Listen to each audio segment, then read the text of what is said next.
স্বামী তুমি মোক এই বনৰ মাজত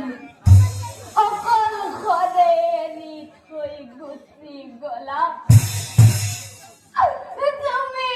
মোৰ হীৰৰ গিন্দুত মুচি থৈ গলা ঠিক আছে স্বামী ময়ো আজি তোমাৰ ওচৰতে কৰিলো প্ৰতিজ্ঞা আজিৰ পৰাই মই খোৱা লোৱা সকলো বাদ দিলো কাৰণ কম দিনৰ ভিতৰতে মই তোমাক বিচাৰি যাম বুলি কৰিলো প্ৰতিজ্ঞা আৰু সেইদিনাৰ পৰাই খোৱা লোৱা কাদম্বৰে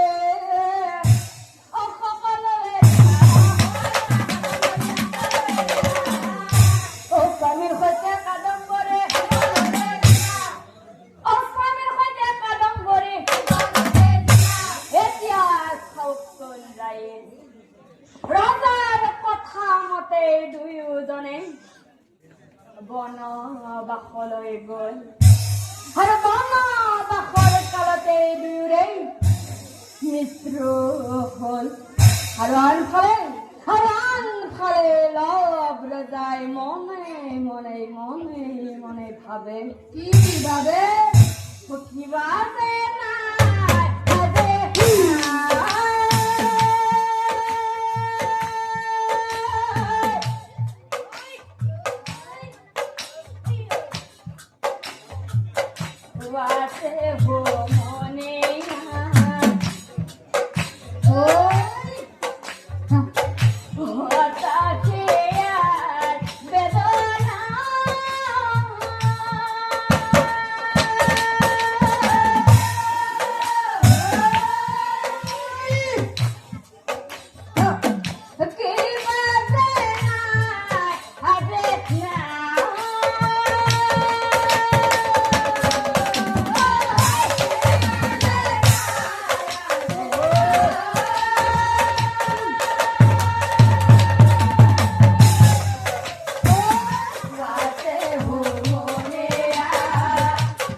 বিচাৰি যাম এতিয়া নহলে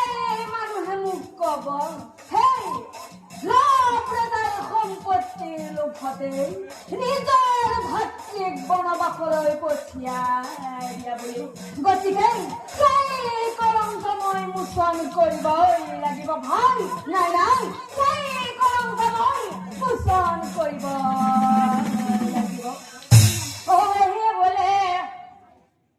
লভ ৰজাই সেই বনৰ মাজত প্ৰৱেশ কৰিলা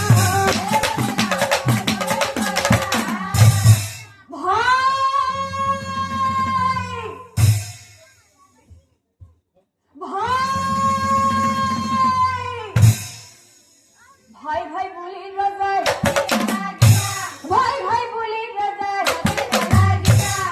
হঠাতে বনৰ মাজত দেখিব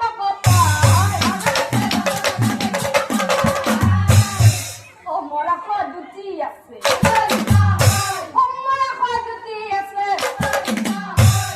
ভাই বোৱাৰী দুয়োজন নাই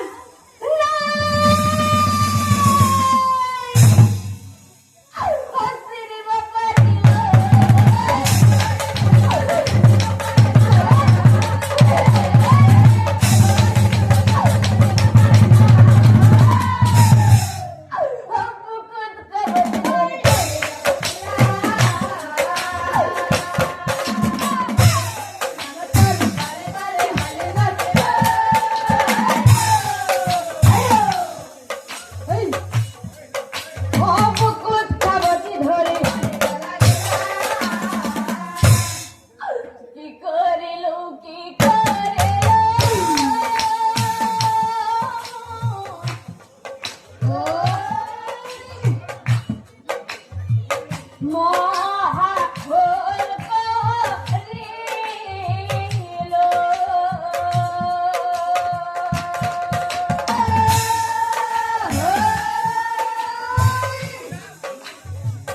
জাতি ধৰ্ম বিচাৰ কৰে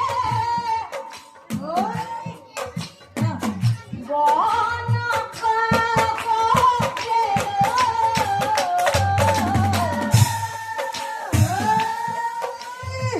আৰো মই এজন ৰজা হৈ খোৱানৰ কথা